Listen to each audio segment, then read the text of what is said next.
প্রযুক্তির আরেক অভিশাপ হতে যাচ্ছে ডিপ ফেক। নকল ভিডিও তৈরির এই প্রযুক্তি কিছুটা পুরনো হলেও এর আধুনিকায়ন চিন্তায় ফেলেছে সাইবার নিরাপত্তা বিশেষজ্ঞদের। তারা বলছেন প্রযুক্তি দিয়েই প্রযুক্তির মোকাবেলা করা সম্ভব, তবে সবার আগে এগিয়ে আসতে হবে সরকার ও গণমাধ্যমকে। সচেতন হতে হবে সাধারণ মানুষকে। বিস্তারিত জানাচ্ছেন আরাফাত সিদ্দিকী।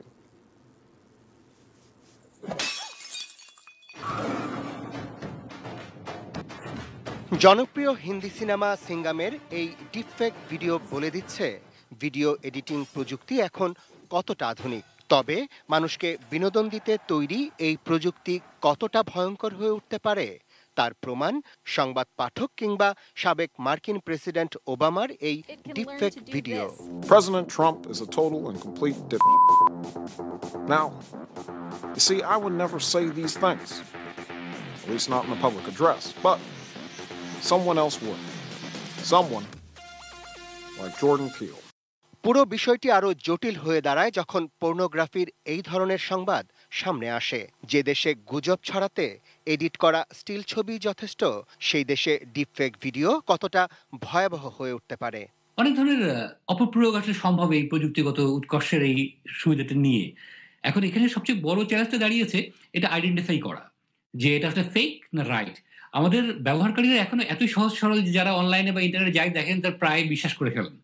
এখানে হচ্ছে ভয়ের জায়গাটা। আসলে এই জায়গায় একটা অ্যাওয়ারনেসের দরকার সবচেয়ে বেশি। আমাদের বুঝতে হবে যে আসলে আমরা যা দেখি সোশ্যাল মিডিয়াতে তার একটা বড় অংশ আসলে ভুল, প্রোপাগান্ডা, প্রচারণা, অনেক কিছু।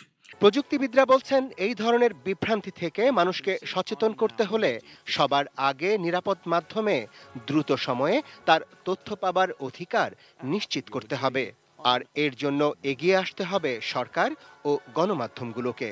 এবং অনেক দেশের গভর্নমেন্ট কিন্তু নিজস্ব উদ্যোগে এই কাজগুলো করে। যে কোনো এই ধরনের ফেক নিউজ বা কোনো কিছু থাকলে তার এগেনস্টে সঠিক তথ্যটা কি সেগুলো তারা প্রকাশ করে। তো এক্ষেত্রে আসলে সবার জন্য খুব চ্যালেঞ্জিং হয়। সাধারণ মানুষ যেমন ভুল করছে, তেমনি মিডিয়ার জন্য একটা বড় রেসপন্সিবিলিটির জায়গা তৈরি হয়েছে মানুষকে আসলে সঠিক তথ্যটা দেওয়া। মূল বিষয়টা হচ্ছে সতর্কতা, এবং আমরা যাই দেখি তাই জন্য আমরা বিশ্বাস না করি।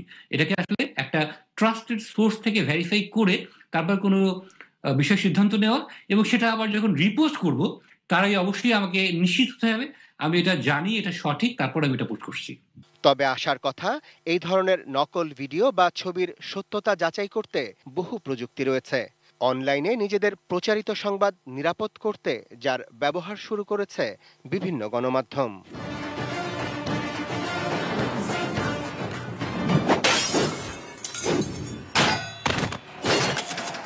Arafat Siddiqui, ATN news, Dhaka.